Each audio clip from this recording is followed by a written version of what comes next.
যখন আমি রিলস দেখি, I found there were a lot of girls and so many people, also children, were speaking English language without any hesitate. যদি তুমিও এটা দেখে demotivated feel করো যে they can speak but I cannot, বা যদি তোমার স্মার্ট হওয়ার স্বপ্ন এখানেই ভেঙে যায়, সো ডোন্ট ওয়ারি, বিকজ এদের জার্নি একদিন সেই জিরো লেভেল থেকেই শুরু হয়েছিল। পার্থক্য শুধু এটাই যে এরা ফালতু কঠিন কাজ না ভেবে এই 5টা ইম্পর্টেন্ট টপিকে ধ্যান রাখে। অ্যাজ এ বিগিনার আমিও এই টপিকগুলো ইম্পর্টেন্স তখনই বুঝতে পারলাম when I apply it, but এগুলো জানার আগে এটা জানতে হবে একটা সাকসেসফুল স্পিকার এর জার্নি কেমন হয়। It's all start expectation like just ইংলিশে একটা ভিডিও দেখার পর ইংরেজি বলতে পারবো, কিভাবে একদিনে ইংরেজি শেখা যায়, ইংলিশ টিপস মাত্র 2 দিন ফলো করলে ফ্লুয়েন্টলি ইংরেজি বলবো। এই এক্সপেকটেশন নিয়ে ম্যাক্সিমাম লোক ইংলিশে কথা বলা শুরু করে, তারপর যখন রিয়ালিটি বুঝতে পারে তখন এই এক্সপেকটেশন তাদেরকে ডিমোটিভেটেড ফিল করায়, বিকজ সবাই মনে করে এটা খুবই সহজ মজাদার ব্যাপার, কিন্তু এই রিজনটার জন্য তারা ইংলিশ বলা ছেড়ে দেয়। শুধুমাত্র 10% লোক এগিয়ে থাকে,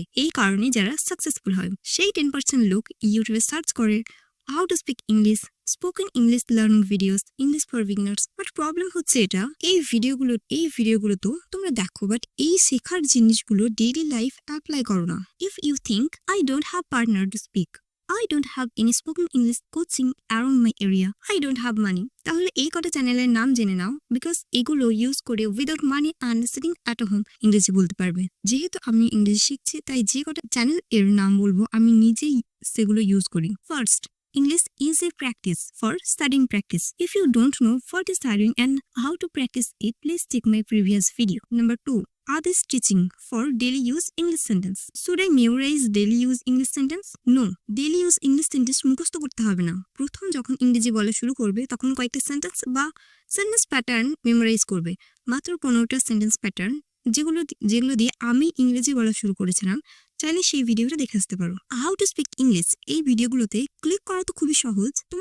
তোমার হোম পেজে যখন এরকম কোনো ভিডিও আসে তখন তোমার ব্রেন মনে করে, ইস, এখান থেকে যদি কোনো না কোনো টিপস পেয়ে যায় তাহলে আমিও ফ্লুয়েন্টলি ইংরেজি বলতে পারবো। তুমি সেই ভিডিওটা ক্লিক করো, যদি ওই ভিডিও থেকে কিছু শিখে অ্যাপ্লাই করো তাহলে ঠিক আছে, বাট তুমি সেটা না করে আবার ইউটিউব স্ক্রল করতে থাকো। তোমার মনে হয় তুমি শিখছো, বাট আদতেও নয়।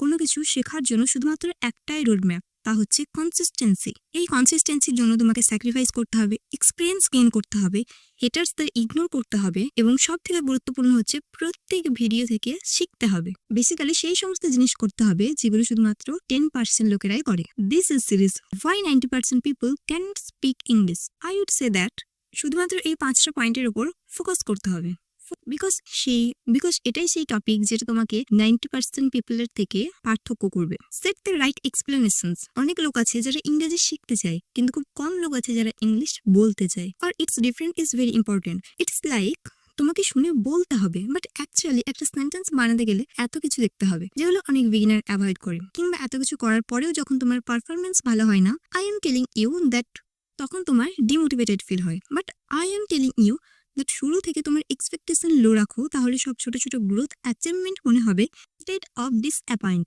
এই মাইন্ডসেটের জন্য লং টার্ম পর্যন্ত টিকতে পারবে, কারণ আদার পার্সন এই কারণেই গিভ আপ করে নেবে। Point number 2, apply what you learn. তুমি যখন কোনো ইউটিউব ভিডিও ক্লিক করবে তার আগে নিজেই নিজেকে প্রশ্ন করো যে লাস্ট টাইম ভিডিও থেকে যেটা শিখেছো সেটা কি তুমি অ্যাপ্লাই করেছো। যদি ভিডিওতে বলা ছোট ছোট ব্যাপারগুলো অ্যাপ্লাই করো, that is your progress. Number 3, don't quite so early. খুব তাড়াতাড়ি হাল ছেড়ো না। অন্যজনের হচ্ছে তোমার হচ্ছে না এটা ভেবে হাল ছাড়ার কোনো প্রয়োজন নেই। Point number 4, learn from mistake. Always I remember mistake is a part of journey, so don't be সাই। আর এই কারণে যদি বন্ধুদের সামনে বলতে লজ্জা পাও তাহলে try to talking in yourself in the mirror. And point number 5, stay consistent. তোমার মধ্যে কনসিস্টেন্সি থাকে তাহলে তুমি একদিন অবশ্যই সাকসেসফুল হবে, বিকজ কনসিস্টেন্সি ইজ দ্য কি অফ দ্য সাকসেস। আর এই মোবাইলের মাধ্যমে বাংলা থেকে ইংরেজি শেখার জার্নিটা আমি অলওয়েজ এনজয় করি।